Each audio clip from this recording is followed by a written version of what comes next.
Ассалаумағалейкум достар, сөйлеп тұрған Батыр Сейкенов. 12 жыл бұрын, 2013 жылы мен айтқан сөзім. Киікті бастау керек, үйренуге, қалай оны реттейміз деп. Сол кезде мені ешкім тыңдаған жоқ. Міне бүгін кез келіп отыр. Киіктің саны өте қатты өсіп кетті. Қандай себеппен? Әрине. Өкінішке орай, сауатсыз билік өздері білмей, бізді осы нақты айналысатын жігіттерді тыңдамай тыйым салды аңшылыққа. Енді міне бүгін нәтижесін көріп отырсыңдар.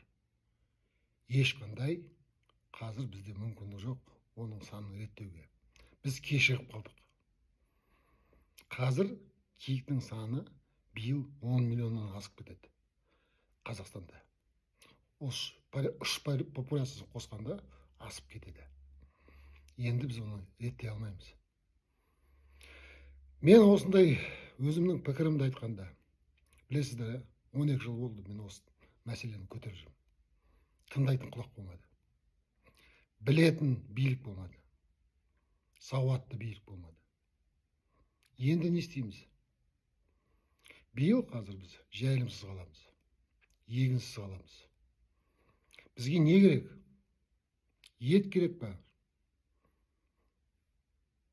Әлде егін керек па?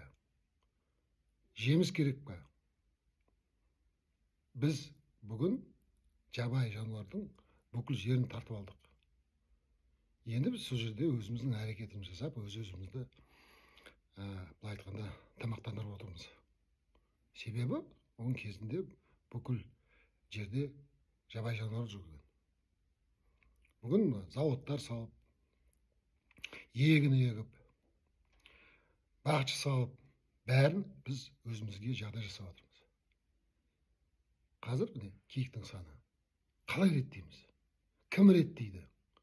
Бүкіл Қазақстанның аңшылар қосылып шықса, реттей алмаймыз. Бұны бастау керек еді 12 жыл бұрын. Мен айтқан кезде. Міне, мен айтқаным бүгін дәл келіп отыр. Кезінде мен осы сөздерді айтқанда, көбісі маған жазған, ойбай, ол киік деген даланың сәні, көбейе берсін, бәріне жер жетеді.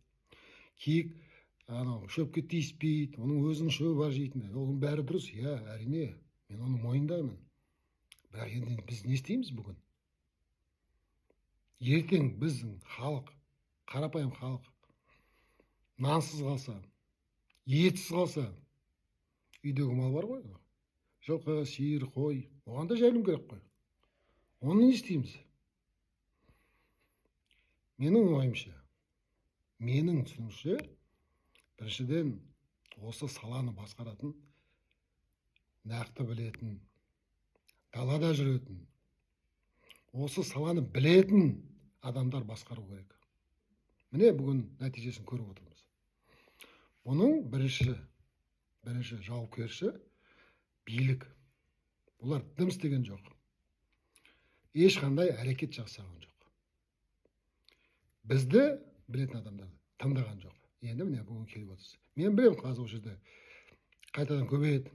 Көре алмайтындар, жаман сөз айтатындар, ойбай, ештеңе болмайды деп. Мен сіздерге айтамын, болады. Қазір көресіңдер, нәтижесін көресіңдер. Қалай біз қиналамыз, қалай қарапайым халық қиналады. Ауылда тұратындар, кәсіпкерлер, бюджетте өте үлкен мәселелер болады. Себебі салық түспейді. Менің айтқаным дәл келіп отыр. Мойындайсыңдар ма? Мойындамайсыңдар ма? Мен бұл мәселенің шешуін білемін, жолын білемін. Мен кезінде айттым, ешкім тыңдаған жоқ. Ama